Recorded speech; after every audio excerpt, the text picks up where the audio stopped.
England's final day in the field before they enter the Gabbatoir on Thursday could barely have been more chastening. They arrived needing 6 wickets, and ended up with 1. Leaving the field at 4 p.m., when hands were shaken to terminate their toil, was emphatically not part of the plan. The opposition provided certainly looked strong enough now. There is some mitigation. The pitch was frighty flattened cricket. Australia's Jason Sangha and Matt Short, who put on 263, were superb maiden centurions.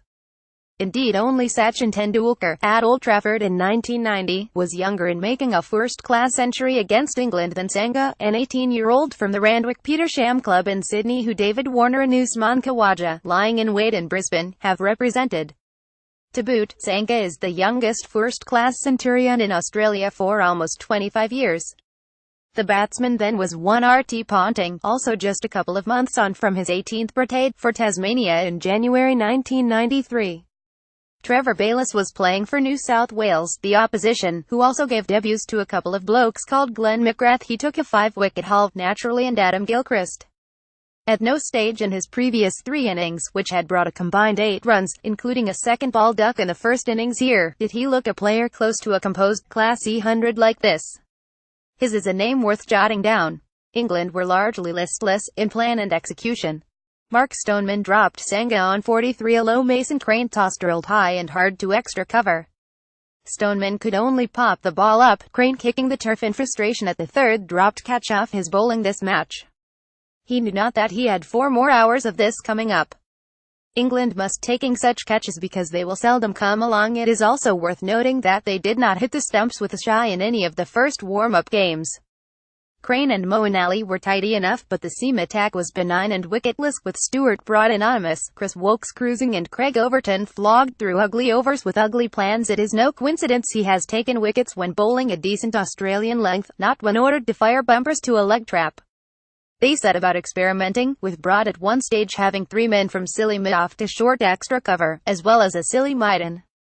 Quick Guide 1518 Cricket House 11, Townsville 2327 First Test, Brisbane 26 Second Test, Adelaide Day-Night 910 Cricket House 11, Perth 1418 Third Test, Perth 2630 Fourth Test, Melbourne 48 Fifth Test, Sydney 11 Cricket House 11, Sydney 14 First ODI, Melbourne DN 19 Second ODI, Brisbane DN 21 Third ODI, Sydney DN 26 Fourth ODI, Adelaide DN 28 Fifth ODI, Perth DN 2 Prime Ministers 11, Canberra 7 T20 v Australia, Hobart 10 T20 v Australia, Melbourne 13 T20 v New Zealand, Wellington 18 T20 v New Zealand, Hamilton. Thank you for your feedback.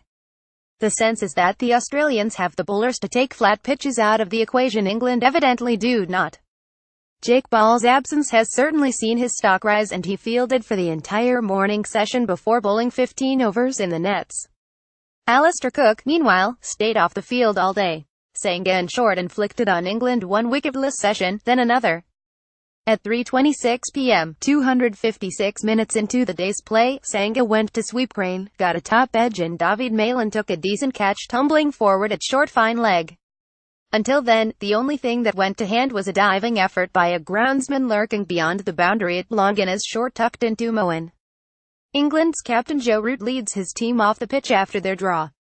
Photograph Peter Park's AFBGT images. Short survived to finish with a brilliant 134 to go with 51 in the first innings and 4 wickets, driving with confidence and pulling well too. He said after England lost 7 for 42 in Adelaide that CA had found out a couple of their batsmen. He has now found out some of the bowlers too. The pair of them exploited gaps and drove England to distraction. The game ended with Joe Root and Malan bowling in tandem, taking as long as they could to complete their overs. Bayliss, who said England's 11 for Brisbane is pretty close in my mind, was content, even after such a one-sided day.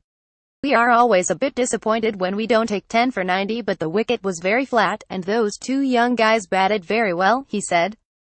Over the 3 games, we have got as much as we possibly could, Bayliss said. Today wasn't the perfect game of cricket for us, but it's time in the dirt, and we will probably have another 1 or 2 of them in the test matches. It was probably good to experience it in the heat as well. Still, the sight of Johnny Bairstow and Moeen padding up to face the bowlers who did not play, including Ball, in the middle was a reminder that England still have plenty of work to do.